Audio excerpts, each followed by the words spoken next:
Hello, peoples of the internet. Yes, you read that correctly. I cut the hairs of my head every single day. And in this video, I will explain to you why I do that. Because today, I am teaching you 4 tips for having healthy, long hair. Trust me, I've picked up on just a few things from having so many lengthy hairs protruding from my scalp for so many years. And now for 4 hair care tips in no particular order.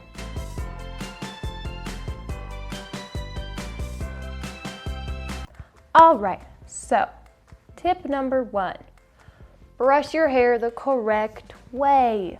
A lot of time people are not brushing their hair the correct way, which causes a lot of damage and a lot of breakage, which makes it hard to have healthy and long hair. So there's 3 main areas that you can improve your brushing in to improve the health of your hair.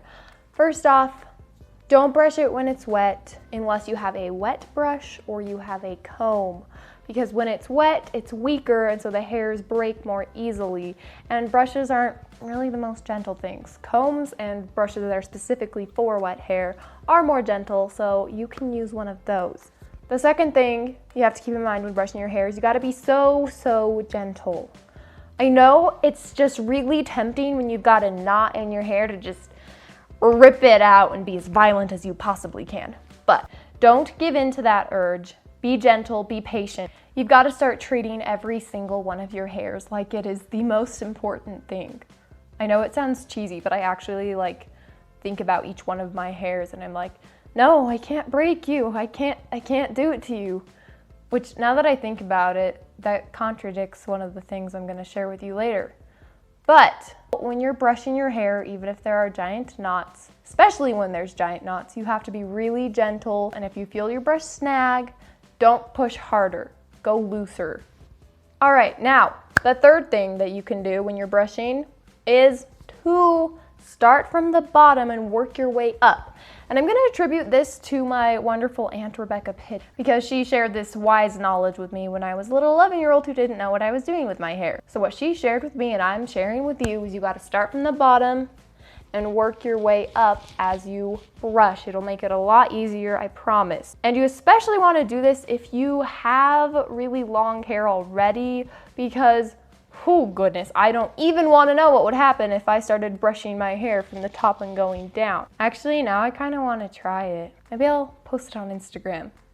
Go follow me at the redheaded Rapunzel and I'll make a video where I brush my hair the incorrect way and we'll see what happens.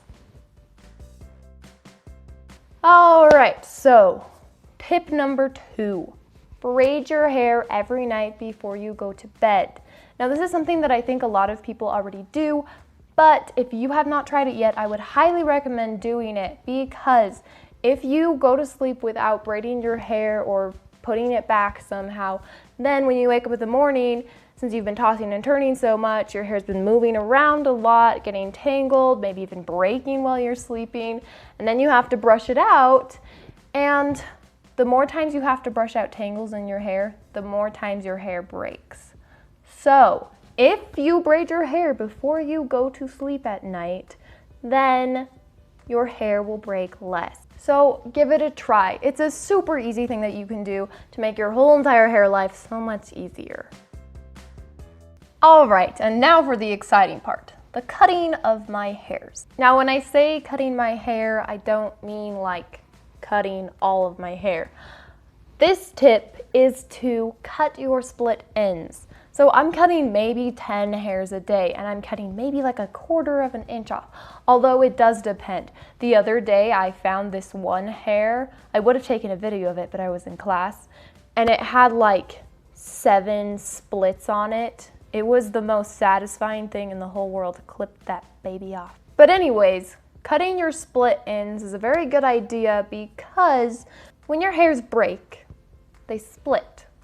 They have split loyalties. They're trying to go in 2 directions at once. And we don't like that. So we cut them.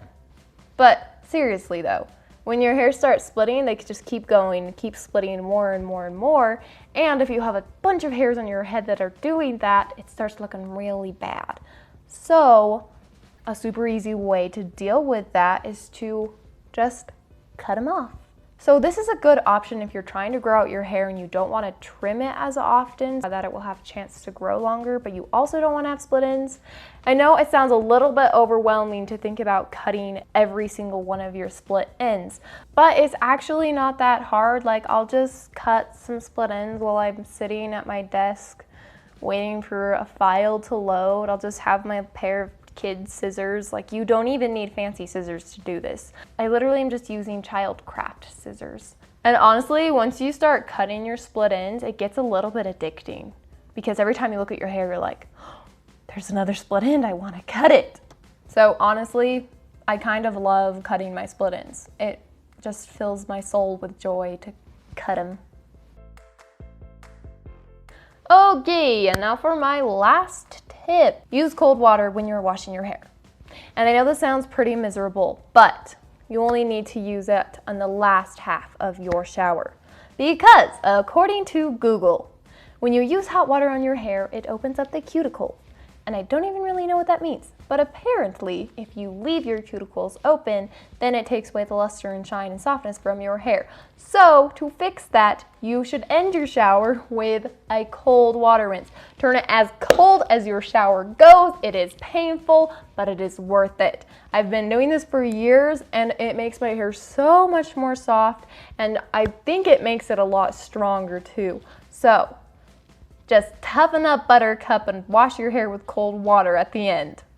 All right, well, now you know why I cut my hair every day. And let me just say, these things are not going to give you instant results. You are not just gonna have instantly long, healthy hair. Honestly, I think a large part of the reason I have such long hair is because I did something right up there to get this much hair. That was not supposed to rhyme. But the point is, it's different for everybody. So don't give up. I wish you the best on your journey to get to long and healthy hair. And let me know in the comments below if you found this helpful whatsoever. That is all I have to say for today, so goodbye.